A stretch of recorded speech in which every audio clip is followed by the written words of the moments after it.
This is my iPhone 4S, and I've been using this cover over here.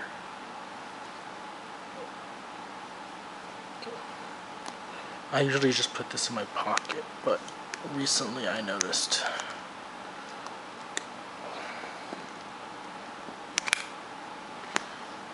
when I took it off the cover, there's a crack on here.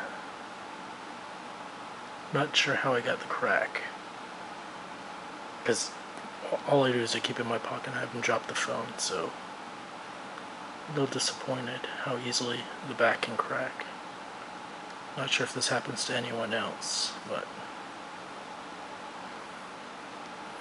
the fix is pretty simple. I think it's a $4 or $10 fix to fix the glass, but I'm too lazy to do it. So I'm just gonna put it in a case that can cover the back for now. It's still on there pretty good, so I just need a case that covers the back.